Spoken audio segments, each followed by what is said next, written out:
right, everybody ready to go? Okay, so I'm going to give this statement in English, then we're going to give it in Korean, and then we'll come back up for questions. You good with that? Okay. As many of you were at last night's town hall meeting, and as I said then, that I couldn't wait to stand before you and announce that we've made an arrest in the shooting at Royal Lane. We saw last night, heard the pain, frustrations, and fear, but we also saw a lot of support from our community. Today, I'm relieved to say that we have made an arrest on the individual who we believe is responsible. On March 17th, Dallas police arrested Theron Smith, 36 years old, and charged him with 3 counts of aggravated assault with a deadly weapon. The charges stem from the May 11th shooting that injured 3 people at a hair salon located at 2216 Royal Lane. The preliminary investigation determined that at about 2:20 p.m., 7 individuals were inside the Hair World salon when Smith parked his minivan in a westbound lane of Royal Lane, crossed the street with a .22 caliber rifle, walked into the salon, and started shooting. The suspect shot approximately 13 times, injuring 3 people inside, then ran back to his car and sped off westbound on Royal Lane. 1 victim was shot in her right forearm, 1 was shot in the foot, and another was shot in the lower back. The 4 other people inside the salon were not injured in the shooting. Surveillance video collected by detectives showed the suspect's van had a few identifying factors, including a luggage rack, sticker on the lower back windshield, along with faded paint and damage to the back lift gate. During the preliminary investigation, through witness information and the work of our analysts who were able to identify the suspect vehicle, a red 2004 Honda Odyssey, and identified the suspect, Theron Smith. Our officers patrolled around the address where the vehicle was parked and noted the vehicle matched a description seen in the surveillance footage. Officers were also able to see the suspect, who matched the victim's description and the description from the surveillance footage. During our investigation, detectives learned that 2 years ago, Smith had a motor vehicle crash with an Asian male. Since this crash, Smith has had panic attacks and delusions when he is around anyone of Asian descent. On May 16th, Dallas police took Smith into custody on active warrants and brought him to police headquarters for questioning. A search warrant was executed on the van, and police seized a handgun, gun magazine, and ammunition. Smith was taken to Dallas County Jail, where his bond was set by a magistrate. The investigation is ongoing. We also continue to investigate the 2 additional shootings at Asian-run businesses, one in April, another in May. There was a connection between those shootings in that a maroon or red vehicle was driven by the unknown suspect. At this time, there have been no arrests on those cases, as more work or investigation needs to be done before Smith can be charged in those cases. As I've said previously, hate has no place in our city. This department, the men and women of the Dallas Police Department deeply care about the people we serve.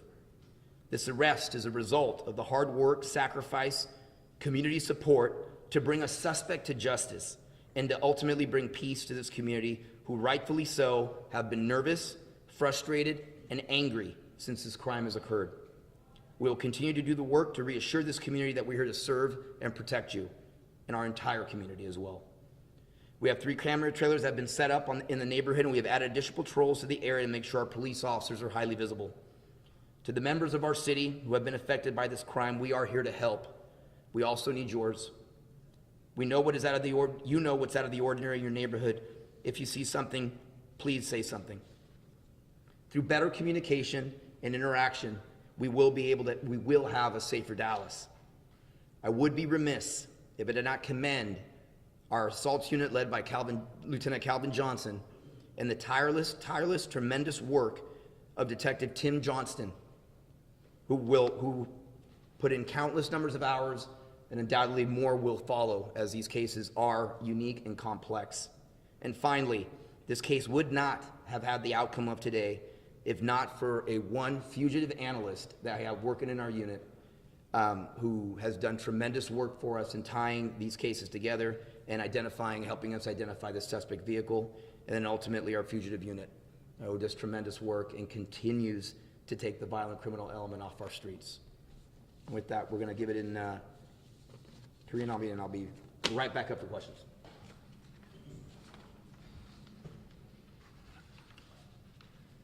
나는 어젯밤 타운홀에서 총격 사건에서 우리가 체포되었음을 알리고 여러분 앞에 서서 발표하기를 기다릴 수 없다고 말했습니다.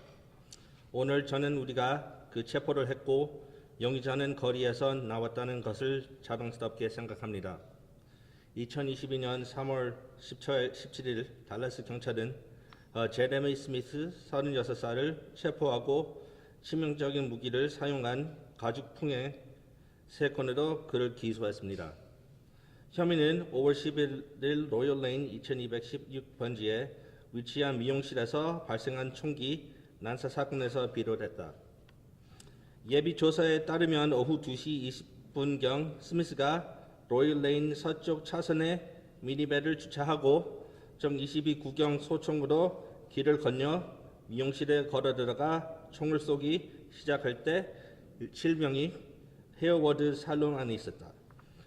용의자는 약 13차례 총을 쏘아 안에서 3명이 다쳤고 차를 몰고 다시 로열레인을 향해 질주했다. 피해자 한 명은 오른쪽 팔뚝에, 한 명은 발에, 다른 한 명은 허리에 총을 맞았습니다. 미용실 안에 있던 다른 4명은 다치지 않았습니다. 형사들이 수집한 감시 비디오에 따르면 용의자의 배내는 수화물 선반, 뒤쪽 앞유리, 하단 스티커, 색바랜 페인트, 백 리프트 게이트 손상 등 몇 가지 식별 요소가 있었습니다. 예비조사 동안 목격자 정보와 분석가의 직업을 통해 우리는 용의자 차량인 빨간색 2004년 헌더 어디시와 용의자 제레미 스미스를 식별할 수 있었습니다. 우리 경찰들과는 차량이 주차된 주소로 순찰을 돌았고 차량이 감시 영상에 표시된 설명과 일치하는 것을 확인했습니다. 경찰은 또한 피해자의 실명과 감시 영상에 설명과 일치하는 용의자를 볼 수 있었습니다. 조사하는 동안 형사들은 2년 전에 스미스가 아시아계 남성과 자동차 출동 사고를 당했다는 사실을 알게 되었습니다. 사고 이후 스미스는 아시아계 사람과 함께 있을 때 공황 발작과 망상을 겪었습니다. 5월 16일 달래스 경찰은 스미스를 유효한 영장으로 구급하고 신문을 위해 경찰 본부로 데려갔습니다. 벤에서 수사경찰이 집행되었고 경찰은 권총, 탄창 및 탄약을 압수했습니다. 스미스는 달래스 카운티 감옥으로 이송되었습니다. 그곳에서 치안 판사를 그의 노예가 되었습니다. 이 조사는 진행 중입니다. 우리는 또한 4월에 한 번, 5월에 한 번인 아시아계 기업에서 발생한 2건의 추가 총격 사건을 계속 조사하고 있습니다. 절각색이나 붉은색 차량을 알 수 없는 용의자가 물었다는 점에서 이들 총격 사이에는 연관성이 있었다. 현재로서는 그러한 사건에 대한 체포가 이루어지지 않았습니다. 스미스는 이러한 경우에 기소되지 않았습니다. 앞서 말했듯이 중원은 우리 도시에 쓸 저리가 없습니다. 이 부서, 즉 달라스 경찰의 남녀들은 우리가 봉사하는 사람들을 돌보고 있습니다. 이 체포는 용의자를 재판에 회부하고 궁극적으로 이 범죄가 발생한 이후로 긴장하니 커뮤니티에 평화를 가져오기 위한 노력과 해상의 결과입니다. 이 커뮤니티에 우리가 당신을 섬기고 보호하기 위해 있다는 확신을 주기 위해 계속 노력할 것입니다. 우리는 이웃의 3대의 카메라 트레일에서 설치했으며 경찰이 잘 보이도록 해당 지역에 추가 순찰을 추가했습니다. 이 범죄로 피해를 입은 우리 시의 공원원들에게 우리는 도움이 필요합니다. 또한 귀하의 도움이 필요합니다. 당신의 이웃에서 비일상적인 것이 무엇인지 압니다. 수상한 것은 본 경우 뭔가 보이면 말하세요. 또 나온 소통을 통해 더 안전한 달래스를 만들기 위해 노력하겠습니다. All right, before we start going to questions, I want to thank, before we start going to questions, I just want to thank Deputy City Manager Fortune for being here, and also Councilmember Narvez, thank you. You were there last night with me as well as we saw the frustration, anger, and pain, so thank you for being here. Okay. Is there some connection with this individual to the other two incidents that you had mentioned before? Well, right now, other than the vehicle description that we have, more work needs to be done to ensure that that individual still is involved in those as well. The original connection was the vehicle. And so now we have to work backwards from that, and there'll be more work being done with those detectives as well. So it's safe to say that you are still investigating those two as possible connections to this individual? Absolutely, yes. Chief, can this be enhanced to a state or federal hate crime at this point? You have them on aggravated charges. Yes, it can.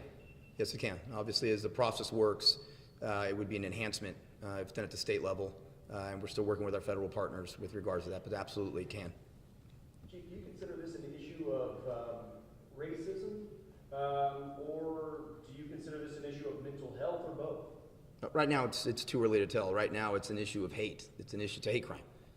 However that manifests itself, I'm not here to say that. I can tell you that I know our community sees it as a hate crime. I see it as a hate crime, and so do our men and women. Chief, did Mr. Smith have any diagnosed mental illness? We're not going to comment on that right now.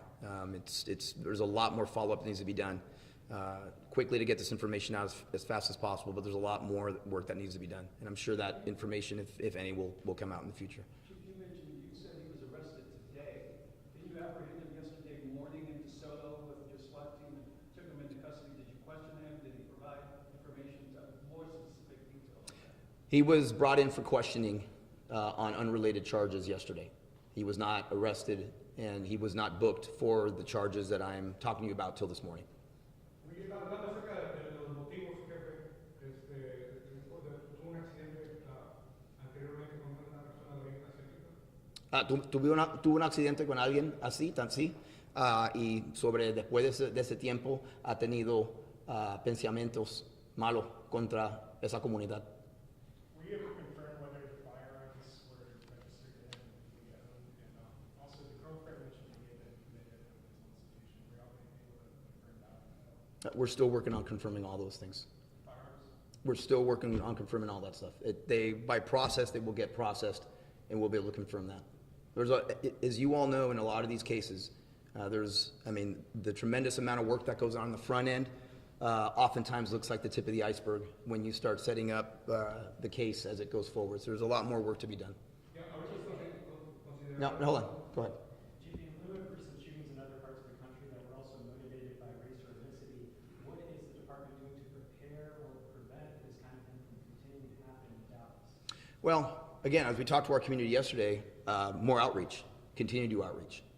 The reality of it is unfortunately, there are many sectors of our community in a beautifully diverse city as Dallas is that can be affected. As we have seen nationally through the years, a lot of our communities are at risk. And so continuing to conduct outreach as often as we can, continuing to ensure that our communities know how to report something when they see something suspicious is incredibly important. To be able to ensure that our community knows that we're there for them, to ensure our community knows that we will deal with their fears, that's the most important part. Yes, ma'am. Is there any possibility that he will be released on bail? Is there any possibility that he's... There's always a possibility. My hope is that he's not. I know that as the judge signed the warrant, they requested high bail, high bond on the individual. So I'm hopeful that not. I would love to tell you no, but as we know, we have to wait and see. But I'm very, very hopeful that that will not be an issue in this case. Chief, the link between the three shootings is that maroon minivan, according to what we've heard. Since you've been talking to members of the public and going through different shootings, are there any other shootings targeting Asian-run businesses that maybe you hadn't seen a maroon minivan, but now the department is saying, hey, could this person be connected to this shooting? Repeat your question? So basically, these three shootings that you are investigating right now that could be tied to him all have that link of maroon minivan. Since you've been engaging the public, has anyone come forward and said, hey, my business was also shot, or we had this issue at our business, and now you could be looking to see if this I have not gotten that information yet. It doesn't mean that we haven't been looking at certain things. I know my detectives are looking at things constantly, but that has not gotten to my level that we've had that type of situation yet. ¿Cómo fue que lo atraparon en español con breve y quiénes colaboraron en la captura de esta persona? El FBI nos ayudó y nosotros lo estamos velando durante el fin de la semana y cuando lo encontramos alrededor del carro fue cuando lo agarramos. Chief, can you tell us anything about the health today of the people who were shot? They're in stable condition and recovering. I spoke to one of the victims last night. Have they all been And discharged from the hospital? I'm sorry? Have they been discharged from the hospital? Well, the one that I saw yesterday was, and she was frightened, incredibly supportive, and very hopeful that today was going to happen. Yes, ma'am. Go ahead, ma'am. I'm sorry? We believe the shooting was intentional. Yes, absolutely. Yesterday, when you saw the victims, were they notified prior to this coming out to the public that the suspect had been arrested? We weren't prepared to give out any additional information yesterday. We didn't have the information at the time. When were the victims notified that the suspect had been arrested? That I don't know yet. Chief, the day after the shooting, you said you were confident that Hate was not motivated. What made you so confident? Well, on that particular day, again, you have to be very cautious, as we see here, when these incidents do occur. And at that time, we did not have any specific indication that it was. And that's with a collaboration with our federal partners as well. But as I've mentioned before, the minute that we knew it was, we felt it was extremely important to notify you all and notify our community. So to tie that together, Chief, was the dialogue with the girlfriend, because from as he just mentioned, you weren't certain a week ago, but now you are, based on what specifically? Well, we started looking at it when we saw the similar incidents with the same car. Obviously, the randomness of the act, and then also some more investigation and statements and things that we've gotten, and so we feel comfortable. What I'm questioning is the reference of hate, that it's a hate act, based on the dialogue your investigators had with other people. That's What- in the affidavit. Yes, well, we believe it is, and we're going to continue investigating. There's other factors, but we're not prepared to discuss those right now. We feel pretty confident. Chief, the affidavit says that the girlfriend had said that he had been mentally institutionalized a couple of times, or he'd been in mental health facilities. Is the ATF also involved in this case as to how a person with mental health issues obtained weapons, and if anyone gave those to him, or how he got those weapons? Rebecca, we're going to not leave any stone unturned. Our federal partners, as I've often said, it's the best relationship that I've seen, and we're all going to be working on this. Was his girlfriend at the salon at any point in time that day? We don't have any indication of that at this point, but again, investigation's early. ¿Podríamos decir que nos puede hablar si era un crimen de odio o no? Nosotros creemos que era un crimen de odio, sí. Y la gente, la comunidad puede estar tranquila ahora. Debe estar tranquila de la persona que nosotros creemos que fue el sospechoso de este caso, que está arrestado, sí. Yes. Would mental health issues mitigate possible hate elevation of this case? I'm not gonna get into that. It's not my place to figure that out. I'll just know is that the actions and the investigation that has revealed to us that this is motivated by hate. Any indication as to whether he said something before the fire, or any sort of statement was made while he was inside the salon? Nothing at this point has come out. Your officers are highly visible out there in Koreatown, that area. Talk to us a little bit about that high visibility, high saturation, eye contact that's going on right now. It's important that our community, particularly one that's in fear, sees our officers. Make sure that our visibility is there. Make sure they know we're there. Make sure the cameras are there. Most importantly, continue the dialogue with our community. This is not something that's going to go away.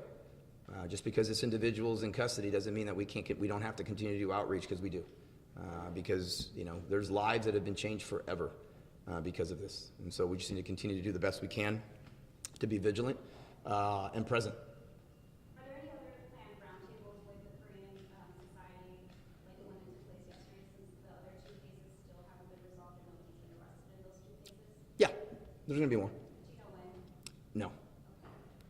I'm sure you will find out. Last question, guys. Nothing? You mentioned the dialogue is important with the community. How many Korean-speaking patrol officers do you have? I think as of last night when we heard, 10.